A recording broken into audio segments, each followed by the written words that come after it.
what's up guys? Good evening. Welcome to my YouTube channel, Viajero TV, and for today's content guys, pupunta tayo ng Manila. Kasi meron tayong birthday na pag-celebrate natin. I'm gonna give him a celebration para sa kanyang birthday. Si Papa Demet, Papa ni Mrs. And also makabisita na rin doon sa kanila. So we are in 62% charge, so hindi tayo nag-charge. Might be we're gonna use HEB pagbalik natin kung hindi na kakayanin ng 62% balikan from Manila to Laguna. So yan ang ating vlog for today guys. Medyo masama pa ang ating pakaramdam kaya ako dapat sa ka-jacket ako eh. Medyo tirinang kaso tayo. Sakit ang aking ipin guys. Pero okay naman. Medyo maulan lang kanina. But this moment wala na siyang ulan. Okay na siya. Yan, wala nang ulan. Pero kita niyo yung karsada. Though madilim, pero tingin ko naman hindi siya uulan guys. So wala tayong naririnig na kahit anong tunog dito sa sasakyan natin. Might be kain tayo dito, tingnan natin guys kung pwede tayo sumundot ng food trip dito. Parada lang natin dito, hindi tayo kakain sa gilid. So katapos natin kumain guys, and medyo masama talaga pakaramdam natin, pero okay naman, kailangan nating labanan. Kasi dati-rati pagka ganito sa barko naman, kayang-kaya ko to eh.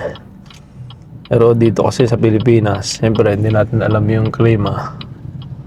Pero today's climate is malamig. Kaya giniginaw ako eh. Antayin lang natin si Mrs. Kasi siya yung nakakalam ng gamot na iinumin ko. Siya yung titingin ng gamot. And currently, we're still here in Laguna, almost 7 o'clock. Kumain lang tayo dyan para uminom ng gamot guys. So nagpalit kami ni Mrs. at medyo giniginaw tayo guys. So dito na tayo sa papasok na ng SLEX ng Manila. So hopefully dumating tayo ng mga 8:30 or 9 o'clock. At naman medyo maaga-aga tayo dumating. Makapagbisita dun sa family ni Mrs. So dito tayo sa ilalim ng tulay ng Skyway. And si Mrs. nag-drive. At pinatay namin yung loob ng cabin ng sasakyan. And okay naman. Dilim mo. Sarap tignan din bukas yung aming cover ng sunroof. So cruising 80 lang si Mrs. And ang lamig ng aircon. Giniginaw ako. Nasa 26 na to. Giniginaw pa rin ako. So battery charge natin is almost 43% guys.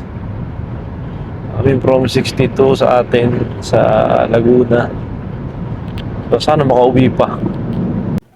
So we are here na guys sa Manila and nag 37% coming from 62 yan.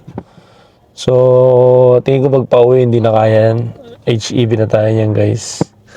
Hindi tayo mag-charge dito, sa bahay na tayo mag-charge. So dumating tayo 8:20 as I've said. So dito muna tayo mag-stay hanggang bukas. Then tomorrow might be punta ko ng dentist dito kasi dito yung dentist natin eh. Patignan ko yung ipin ko. Para mawala na ito, nararamdaman kong parang trangkaso feeling guys. So patayin muna natin. Yan ang 4.6 kilowatts lang tayo. 38.8 guys.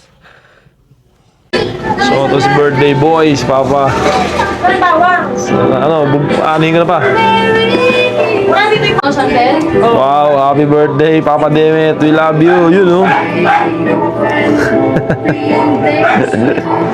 Awa ng Diyos, nakapag-birthday pa yun. Love you.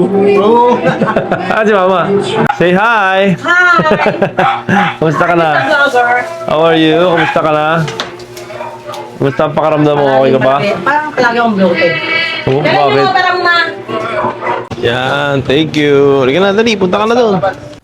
So again guys, hanggang dito na lang po ang ating vlog ko, our birthday vlog. Dito naginanap sa bahay nila Mrs. sa Manila na 66th birthday ni Papa Demet. So please subscribe my YouTube channel, Behero TV guys, for more video content na ganitong klase content and more BYD content na ginagawa din. Again, salamat po sa Diyos and thanks for watching guys. Enjoy the happy birthday song, guys. Birthday to you. Happy birthday to you. Happy birthday, happy birthday. Happy birthday to you. Ay, Chantel, oh. Oh, kasi ano, oh. Ang laki na ni Dave, oh. Ay, ni ano, ah. Pangalan to? Si ano to, ma? Ha? David? Ang laki na ni David, oh. Biglang laki, oh. Oh, ayan na, iba na ni Papa. Oh, blow the candle. 1, 2, 3. Woo! Nice.